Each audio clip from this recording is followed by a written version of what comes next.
Santa Catarina é um baita estado. Tem o Beto Carreiro pra tu se divertir, tem o Oktoberfest pra tu tomar uma gelada, tem aquela galera litorânea falando uma língua totalmente estranha e tem até boneco de neve macabro ali na serra. Mas infelizmente, massacres também já aconteceram. Uma vinheta catarinense.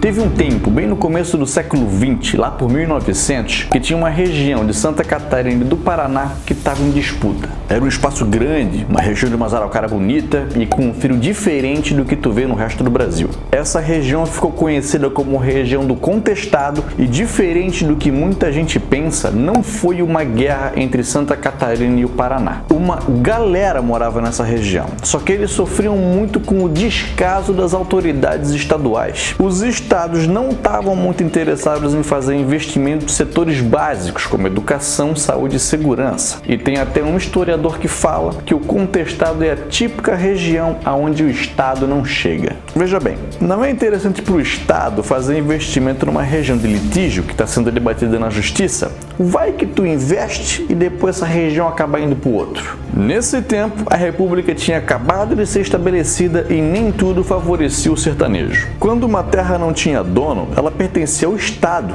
que acabava entregando ela para um coronel rico e poderoso. Isso ocasionou uma série de expulsões de sertanejos de terras que eles já achavam que era deles. Cartórios era uma coisa muito recente e os sertanejos não tinham qualquer registro disso. Não era incomum tu ver um caboclo pobre trabalhando numa fazenda em troca de moradia e comida, o que não era muito diferente da escravidão que a gente já tinha visto aqui no Brasil. Ao que parece, volta e meia um coronel vendia um pedaço de terra para um sertanejo, tudo parcelado, e quando o cara terminava de pagar essas prestações, vinha um cupincha desse coronel e expulsava o sertanejo. O coronel dizia: vai reclamar pro Estado. Mas que Estado? No meio dessa confusão toda, entrou em cena um cara chamado Percival Farquhar, um americano magnata que foi incumbido de construir uma estrada de ferro na região. Esse cara já era ligado a transportes no sudeste brasileiro, e essa estrada de ferro tinha que ligar o Rio Grande do Sul a São Paulo. Então pensaram, por que não ele? A Brasil Railway foi a empresa responsável por construir essa ferrovia e ganhou de presente do governo brasileiro 15 quilômetros de terra dos dois lados dos trilhos. Mais uma vez, os sertanejos acabaram perdendo as suas terras e dessa vez pela mão de estrangeiros. Não, um sertanejo não é o Zezé, não é o Chororó, muito menos o Vitor Léo. O sertanejo é o famoso jagunço, um cara que vivia no sertão. A gente tem que lembrar que durante muito tempo o sertão foi aquele pedaço de terra do interior do Brasil. Como se ainda não bastasse, esses estrangeiros compraram 180 mil hectares de floresta araucárias e montaram ali uma madeireira com um nome comprido em inglês, mas que ficou conhecida como lumber.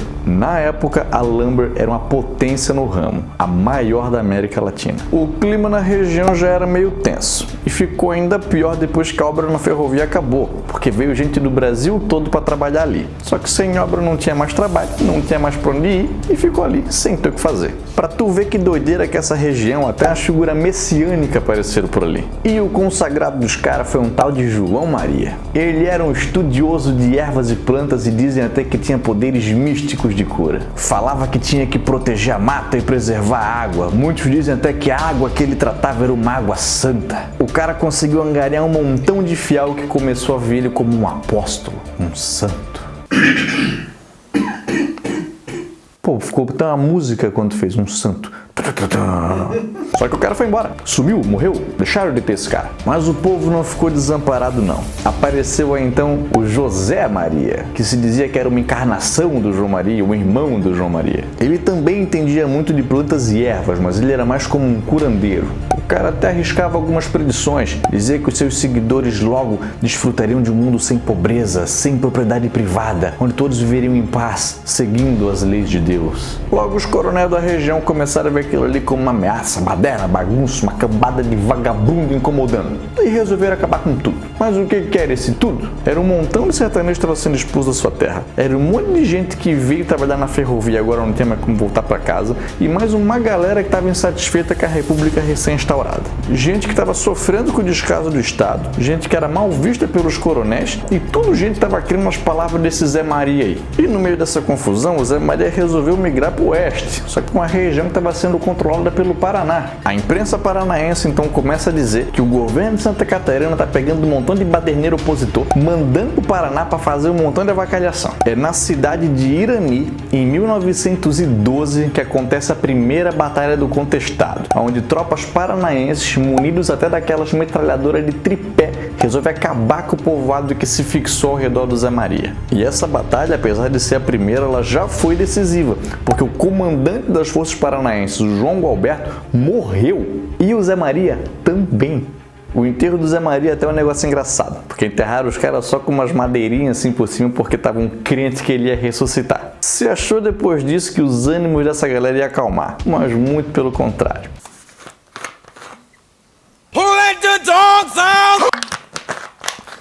Tinha nessa região uma porrada de gente que era saudosista da República Juliana, que era remanescente da Revolução Federalista, descendente da Revolução Farroupilha, tinha quilombola, tinha caigangue e um monte de gente que ouvia as heróicas histórias da Guerra do Paraguai. Tava armado então um cenário para a maior treta da região contestada. Depois do combate do Irani, uma menina começou a relatar que vinha tendo sonhos com o Zé Maria, onde ele dizia que a população devia se armar, deveriam se organizar para, enfim, combater o Estado. Dessa vez, não ia ser só uma galera ao redor de um curandeiro, ia ser um exército preparado para a guerra. E teve até um debate entre as autoridades nacionais sobre o que estava acontecendo no contestado. Inclusive as questões sociais foram expostas. Vejam bem, meus senhores, esses sertanejos caboclos foram expulsos da terra onde viviam com as famílias, não têm acesso à saúde, educação, segurança e não conseguem outra forma de renda. Mas a resposta era: não, é tudo uma cambada de vagabundo fanático que não quer trabalhar. Os sertanejos começaram então a espalhar pela região uma série de cidades santas. Pregaram uma vida comunitária onde tudo seria de todos, o que ameaçava o estilo de vida dos ricos e poderosos. E a gente sabe que quando os poderosos são ameaçados a coisa não fica boa. É no dia 8 de fevereiro de 1914, no povoado de Taquarussu, que forças policiais e do exército catarinense fazem um massacre. Poucos homens estavam na região nessa época, a maioria das vítimas foram mulheres e crianças.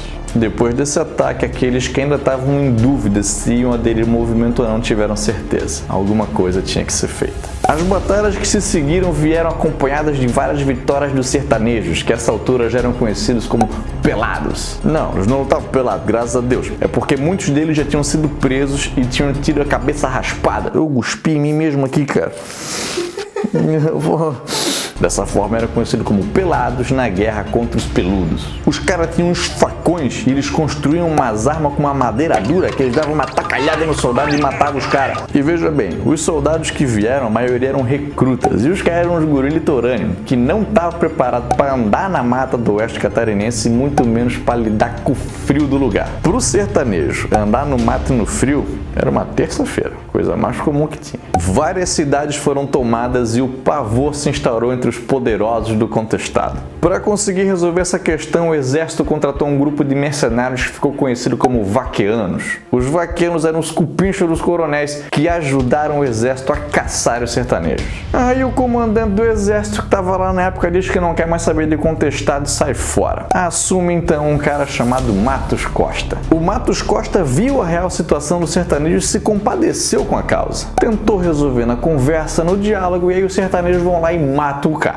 Os sertanejos tentaram se defender, disseram que foi sem querer, que foi no calor do momento, até mataram o cara que matou o cara, mas aí a merda já estava feita. Nesse momento entra em cena o cara que realmente virou o jogo, o General Setembrino de Carvalho. O cara veio equipadíssimo, veio com um contingente de 6 mil homens, que era um baita contingente, veio com as melhores armas que o Brasil tinha e até avião ele trouxe. Não ele, né? Não veio dirigindo avião, só outro cara veio ao comando dele. Alguns historiadores dizem inclusive que essa foi a primeira vez que um avião foi usado para fins militares no Brasil. O plano do cara foi bem simples, ele montou um cerco ao redor da região dos sertanejos, impedindo que entrasse ali alimento ou qualquer outra coisa que fosse necessária para a sobrevivência deles. Os sertanejos até fazem alguns agrupamentos, mas não deu.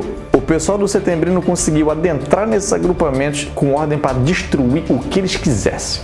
foi um massacre. Era gente morta para tudo que é lado e tem relato de que cidade inteira foi queimada. Na Páscoa de 1915, em Santa Maria, que não é a cidade gaúcha, mas sim o maior reduto dos rebeldes, acontece outro ataque. O próprio Setembrino escreveu que ele matou 600 jagunços e queimou 5.000 casas. Esse evento ficou conhecido como Páscoa Sangrenta. O exército dá sua participação no contestado como encerrada e a questão voltou a ser responsabilidade dos estados. É nesse momento que muitas mulheres que tinham perdido seus maridos, na maioria das vezes que aquela montoeira de filho, ia se entregar para o exército. E tem historiador que diz que mesmo nesse momento elas eram executadas pelos caras. Uma série de execuções aconteceram nesse momento, a famosa limpeza étnica. Ao todo, se estima que 10.000 pessoas tenham morrido nessa guerra. A guerra só terminou oficialmente em 1916, quando eles capturaram o último líder dos rebeldes. E também foi nesse ano que Santa Catarina e Paraná delimitaram suas fronteiras. A Lumber encerrou as suas atividades e na ferrovia nem passa mais trem. Se tu ainda quiser ver algum vestígio do contestado, tu pode ir lá na região.